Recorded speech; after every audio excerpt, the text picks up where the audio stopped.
What's up, everybody? Working on discussion board 1. We are talking about funds of knowledge. Funds of knowledge, in my own words, is basically our knowledge base that stems from our daily routine home life. This consists of general interest, what sports we're into, what TV shows we watch, what holidays we celebrate, what traditions we may have. All those go into what shapes us and what shapes our culture. How can you engage learners' funds of knowledge by acknowledging their prior learning?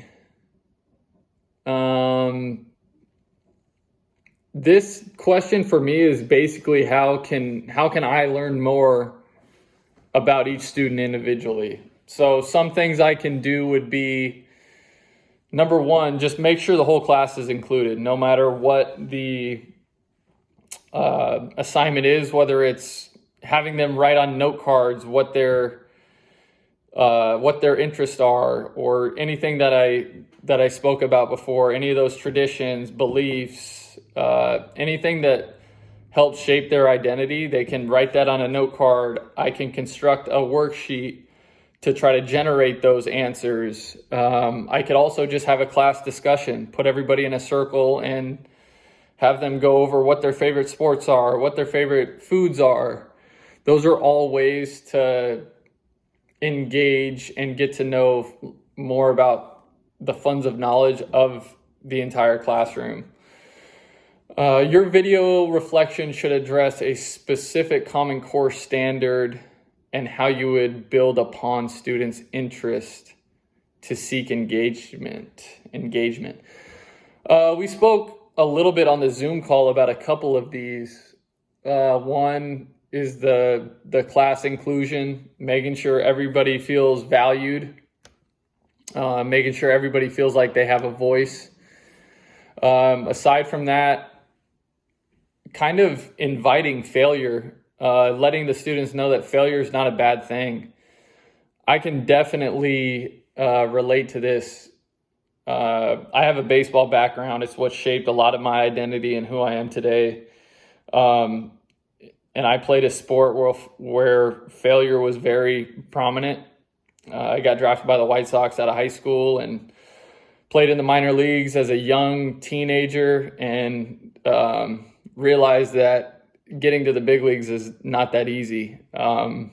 So I've established a mindset that was kind of built off of failing a lot. And I'm still failing. Like, I failed multiple C-sets, but understanding that that's just a part of learning, and that's basically how we learn. I don't even view failure as failing. I view it as an opportunity to learn. And another thing that stood out to me in one of the videos that we watched, the YouTube video on funds of knowledge, it was about home visits. And I'm new to the whole education thing, so I don't know if these types of things still go on, but I just got out of scouting with the Detroit Tigers. And one of the things that you do as an area scout is you do in-home visits with the families and the players to kind of get some of these same questions that we're talking about answered.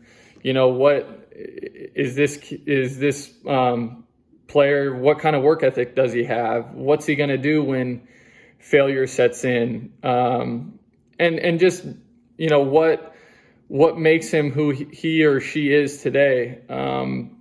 I just feel like all these are great exercises to help us have more self-awareness, help us understand the person more, and help us empathize with them.